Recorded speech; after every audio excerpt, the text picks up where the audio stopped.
नमस्कार, मेरा नाम है आस्था जैन।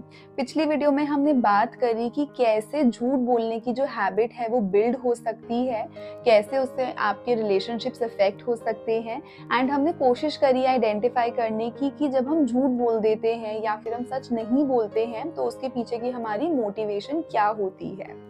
तो जब भी आपके साथ ऐसा होता है कि आपने किसी चीज़ पर सच नहीं बोला और बाद में आपको रियलाइज़ होता है कि मैं सच बोल सकता था या मुझे सच बोल देना चाहिए था, तो ये बहुत ज़्यादा ज़रूरी है कि आप ऐसी सिचुएशंस में अपना ट्रिगर भी पहचानिए।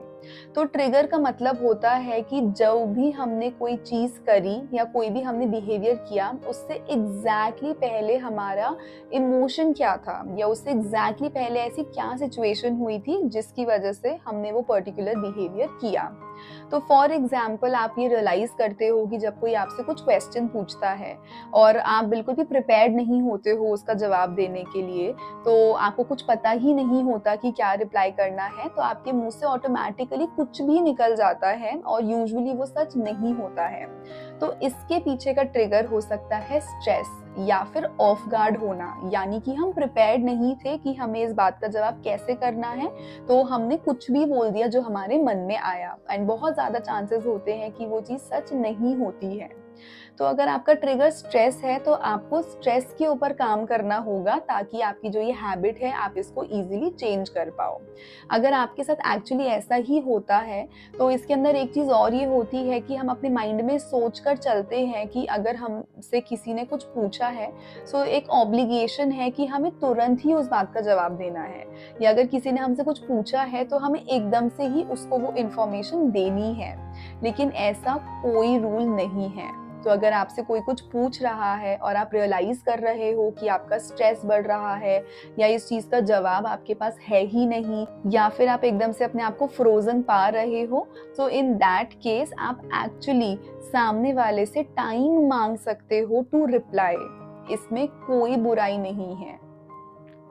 तो आप सामने वाले को कह सकते हो कि अभी फिलहाल मेरे पास इस चीज के बारे में जानकारी नहीं है, तो क्या हम थोड़ी देर बाद इस चीज के बारे में बात कर सकते हैं। या फिर आप सामने वाले को कह सकते हो कि मुझे एकदम से ओवरवेल्म्ड फील हो रहा है इस क्वेश्चन से, तो क्या हम थोड़ी देर बाद इस बारे में बात करें। या फिर आप इवन उनको ये भी कह सकते हो कि क्योंकि मेरे पास इस बारे में जानकारी नहीं है तो मैं इस बारे में पता करके आपको बताऊंगा।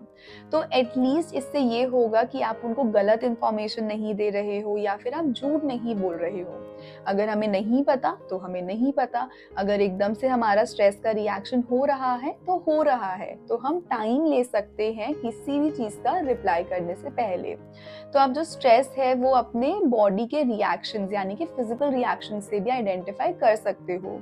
तो हो सकता है कि आपकी हार्ट बीट एकदम से बढ़ रही हो, या फिर आपको एकदम से पसीने आने लगे, या फिर आपको एकदम से घबराहट जैसा फील हो रहा हो।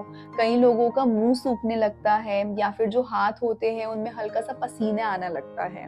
तो ये सब साइंस होते हैं स्ट्रेस के। तो अगर आपका झूठ बोलने के पीछे एकदम से ट्रिगर स्ट्रेस है तो आप इसको आइडेंटिफाई कीजिए और इसके ऊपर अपना काम शुरू कीजिए। तो सेकंड ट्रिगर ये हो सकता है कि कभी कभी हमें ऐसा लगता है कि हमारी सेल्फ वर्थ कम है।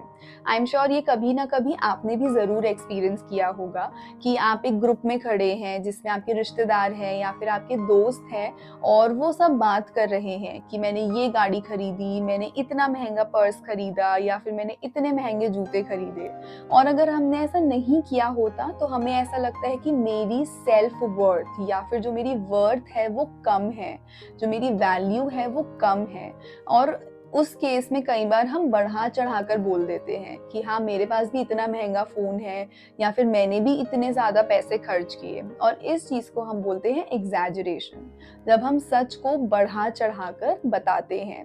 तो इससे ये समझने वाली चीज है कि अगर ये ट्रिगर होता है आपके झूठ बोलने का तो आपको अपनी सेल्फ वर्थ के ऊपर काम करना पड़ेगा और आपको अपने आप से ये सवाल पूछना चाहिए कि क्या मेरी वैल्यू, क्या मेरी वर्थ एक 80,000 के फोन से डिफाइन होती है, या फिर मेरी वर्थ डिफाइन होती है कि मैं ऑनेस्ट हूँ या मैं हार्ड वर्किंग हूँ? क्या मेरी जो वैल्यू है वो 1 लाख की घड़ी से डिफाइन होती है, या मेरी वैल्यू इस बात से डिफाइन होती है कि मैं एक बहुत ही अच्छा एम्प्लॉय हूँ, या फिर एक बहुत ही अच्छा हस्बैंड, या फिर एक बहुत ही अच्छा हस्बैंड या वाइफ हूँ? तो यहाँ पर ये भी आपका एक ट्रिगर हो सकता है। And in that case also हमें अपने कॉन्फिडेंस के ऊपर काम करने की ज़रूरत पड़ती है। तो जब हम कॉन्फिडेंस की बात करते हैं वो भी हमारी वर्थ एंड वैल्यू से ही रिलेटेड है, लेकिन जब हम कॉन्फिडेंस की बात करते हैं तो काफ़ी बार ऐसा होता है कि ये चीज़ एक बिल्कुल ही हैबिट बन जाती है कि जब भी मैं कुछ ऐसे लोगों के बीच में खड़ा हूँ जो मुझसे पैसों में ज़्यादा है, या फिर हो सकता है वो किसी और चीज़ में मुझसे बेटर हो, तो अपने कॉन्फिडेंस को हम बढ़ाने के लिए एक फॉल्स इमेज क्रिएट कर देते हैं कि हाँ मैं भी ऐसे ही करता हूँ, मैं भी वैसे ही करता हूँ। तो उसके पीछे का ट्रिगर हो सकता है कि जब मुझे अपना कॉन्फिडेंस लो फील होता है तब मैं सच नहीं बोल पाता हूँ। लेकिन फिर से हमें अपने आप से वही सवाल पूछने की जरूरत है कि मैं अपने आप को कैसे डिफाइन करता हूँ? मेरा जो कॉन्फिडेंस है वो किन चीजों पर डिपेंड करता है? क्या मुझे कॉन्फिडेंट फील होगा अगर मेरे पास एक बहुत लंबी या बड़ी महंगी सी गाड़ी होगी, या मुझे तब कॉन्फिडेंट फील होगा अगर मेरे आसपास के लोग मुझे प्यार करते हैं? तो क्या मुझे कॉन्फिडेंट तब फील होगा जब मेरे पास महंगा फोन होगा, या मुझे तब कॉन्फिडेंट फील होगा जब मेरे जो रिश्ते हैं वो बहुत अच्छे हैं? तो ये सब सवाल जब हम अपने आप से पूछते हैं तो हमें ये पता चलता है कि मेरी लाइफ में एक्चुअली क्या ज़्यादा ज़रूरी है, और इस चीज़ से फिर हमारा कॉन्फिडेंस बढ़ेगा, हमारी सेल्फ वर्थ बढ़ेगी, और फिर हम एग्जैजरेशन भी नहीं करेंगे क्योंकि हमें उसकी ज़रूरत ही महसूस नहीं होगी। तो मुझे उम्मीद है कि आप अपने ट्रिगर्स भी ज़रूर आइडेंटिफाई करेंगे, क्योंकि ये ट्रिगर्स बहुत इंपॉर्टेंट रोल प्ले करते हैं हमारी हैबिट चेंजिंग में। तो मुझे उम्मीद है आप ये सब ज़रूर करेंगे और ये सब चीज़ें आपको डेफिनेटली मदद करेंगी। और अगली वीडियो में हम बात करने वाले हैं डर की, कि कैसे हम सच से डरते हैं। तो अगर आप वो जानना चाहते हैं तो मुझे मिलिए अगली वीडियो में। तब तक के लिए नमस्कार।